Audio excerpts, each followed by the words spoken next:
entre ce que vous pensez, ce que vous croyez dire, ce que vous voulez dire et ce que vous dites. Ce que l'autre veut entendre, ce qu'il croit comprendre, ce qu'il veut comprendre et ce qu'il comprend. Il y a déjà 8 manières de ne pas se comprendre. Et oui mes amis, aujourd'hui nous parlons de l'un des challenges majeurs des relations humaines, j'ai nommé la communication. Nous regardons ensemble donc les secrets d'une communication de classe mondiale et 5 qualités à développer pour améliorer son niveau de communication et donc ses relations.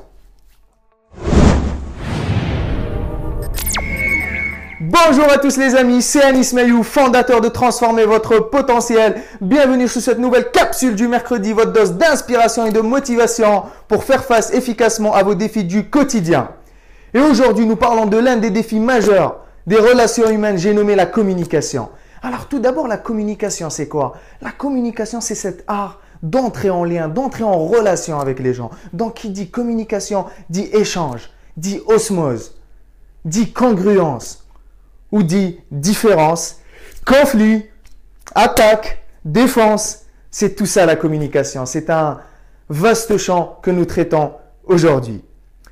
Donc, clé numéro 1 pour améliorer sa communication pour moi, c'est développer une écoute active. À votre avis, mes amis, pourquoi nous avons 2 oreilles et une seule bouche? Pourquoi? Car nous devons écouter 2 fois plus que l'on parle. Car quand on parle, on n'apprend rien de nouveau. Par contre, quand on écoute, on peut apprendre de nouvelles choses. Mais la plupart des gens, ils entendent, mais ils n'écoutent pas. Ils entendent pour répondre, mais ils n'entendent pas. Ils n'écoutent pas pour comprendre ce que leur interlocuteur est en train de leur dire pour pouvoir répondre après. Sans parler des fois que quand vous discutez avec certaines personnes, elles sont sur leur smartphone ou elles sont en train de consulter leur email ou elles sont là, elles vous entendent mais elles ne sont pas vraiment là. Elles ne sont pas présentes émotionnellement, elles ne sont pas connectées avec vous et vous ne sentez pas qu'elles sont à votre écoute. Et quand vous ne sentez pas qu'elles sont à votre écoute, au fond de vous, vous ne vous sentez pas reconnu. Vous ne vous sentez pas considéré. Et du coup, vous n'avez plus envie de développer. Vous n'avez plus envie de créer du lien avec cette personne. Donc voilà la clé numéro 1 centrale d'une communication de qualité, d'une communication de classe mondiale. Développer une écoute active. Numéro 1, écoutez activement, relancez l'autre. Essayez de comprendre ce qu'il est en train de me dire. Essayez de vivre ce qu'il est en train de me décrire. Clé numéro 2, ça vient tout de suite avec l'écoute active. Dans l'écoute active, qu'est-ce qu'on doit faire pour mieux comprendre? On doit poser des questions. On doit poser des questions. Quand l'autre nous communique sa pensée, ses émotions, nous, on le perçoit d'une certaine manière. Ça ne veut pas dire qu'on comprend la même chose que ce qu'il veut nous dire. Donc, c'est pour ça qu'on doit le relancer à travers des questions stratégiques. Exemple simple. Quand une personne vous dit, vous savez, moi j'ai envie de gagner beaucoup d'argent dans ma vie. Vous savez, beaucoup d'argent, c'est relatif. Ça peut dire 5 000 euros, 10 000 euros, 15 000 euros, 100 000 euros. Et en fonction de votre système de perception et d'interprétation et du sien, vous n'allez pas interpréter les choses de la même manière. Première chose qui déclenche des conflits dans des relations. On dit une chose, on pense penser la même chose de la chose, mais on a 2 visions différentes de la chose. Quand quelqu'un vous dit « j'ai envie d'être heureux en couple », c'est quoi heureux en couple pour toi? Parce que ton heureux en couple et mon heureux en couple, c'est sûrement pas la même chose. C'est ça pourquoi il va falloir poser des questions, relancer la personne. Essayez vraiment de descendre au niveau inconscient pour comprendre vraiment ce qu'elle vous raconte et pouvoir connecter. Clé numéro 3, l'une des règles d'or de la communication et de la gestion des relations, ne jamais donner votre avis, porter un jugement, répondre avant de vous assurer d'avoir compris ce que l'autre vous a raconté et d'avoir reformulé ou synthétisé son point de vue à lui. Parce qu'une fois que vous l'avez écouté activement, que vous avez reformulé son point de vue, il se sent considéré, il se sent écouté, sans besoin d'appartenance, de reconnaissance et satisfait. Vous pouvez être sûr d'une chose, il va vous écouter activement dans ce que vous allez lui dire. Clé numéro 4. Se mettre à la place de l'autre quand il est en train de me raconter ces choses. Essayez de vivre les émotions. Essayez de connecter vraiment avec lui. Essayez de comprendre ce qu'il est en train de me raconter. Se mettre à sa place en développant 2 armes fatales. Numéro 1, l'empathie. Essayez vraiment de ressentir ce qu'il est en train de me raconter. Quelle sorte d'émotion qu'il est en train de vivre. Quelle sorte d'image visuelle qu'il est en train de visualiser. Clé numéro 2, la compassion. Se mettre activement à sa place, prendre sa place. et ne pas regarder les choses que de mon point de vue, mais le regarder de son point de vue à lui pour pouvoir comprendre.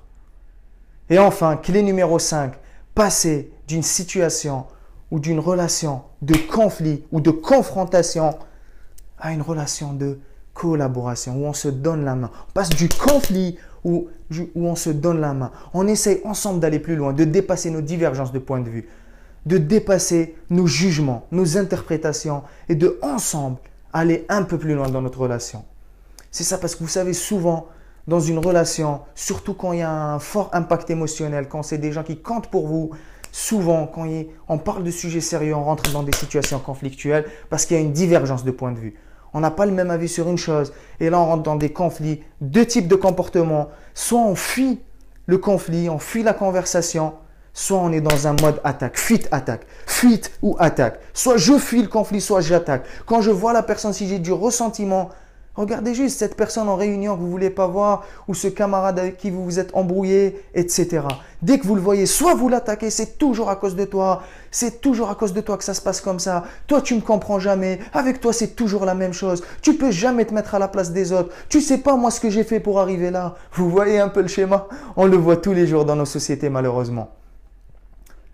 Et si on dépassait, vous et moi mes amis, cette situation de fuite-attaque, de conflit, de confrontation, pour satisfaire notre ego. Et si on laissait notre ego, notre estime, tout ça, on la laisse de côté pour que la relation, les deux, parce que vous savez, dans une relation, il y a trois parties.